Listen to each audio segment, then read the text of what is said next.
It shows that God will work with anybody, including me. And there's two things you see in this passage. First of all, is in all of the Lord's interactions with those who come to him, he never expresses anything but love. He doesn't look at the rich young ruler and go, you jerk, what do you think? You can buy heaven, you know? Mark's gospel says he looked at the rich young ruler with love. He didn't disdain him or rebuke him. He loved him.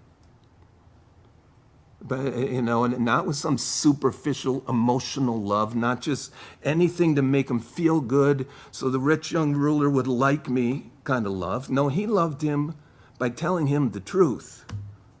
You really want to love someone, tell them the truth. Dude, it's your money. It's consuming you. Not many people are willing to love someone enough to tell them the truth, even if it hurts, even if they walk away sorrowful.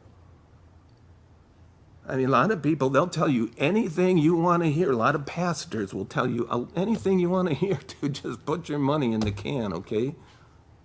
Jesus wasn't sent to condemn the world. He came to save the world. The world's condemned.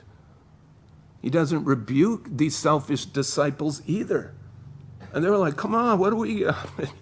Instead, he reveals the great reward that awaits. In verse 28, Jesus said to them, assuredly I say to you that in the regeneration, when the Son of Man sits on the throne of his glory, you who have followed me will also sit on 12 thrones judging the 12 tribes of Israel.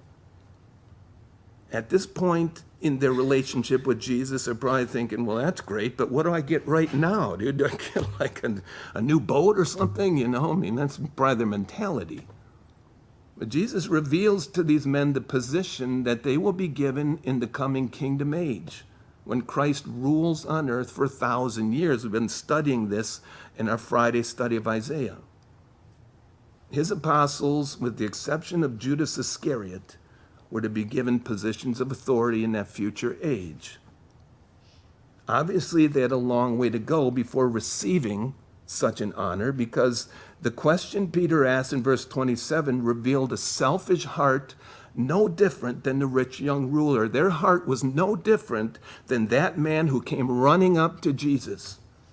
They had hearts filled with pride and ambition, just like that rich young ruler, no different than him. The one difference between these men and the rich young ruler, the second thing that Jesus has besides unconditional love for people, the only difference between the disciples and the rich young ruler that causes the one to leave sorrowful, the others to be promised glorious reward, is that when Jesus said, follow me, one did and the other didn't.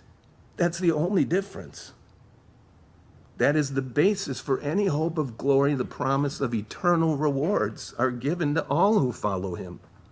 But I have to follow him. I can't play Christianity. I can't be a cultural Christian or a political Christian or whatever it is. I have to be a follower of Jesus Christ. As the basis here, the rich young ruler walked away. The rest left everything and obeyed, and great glory awaits.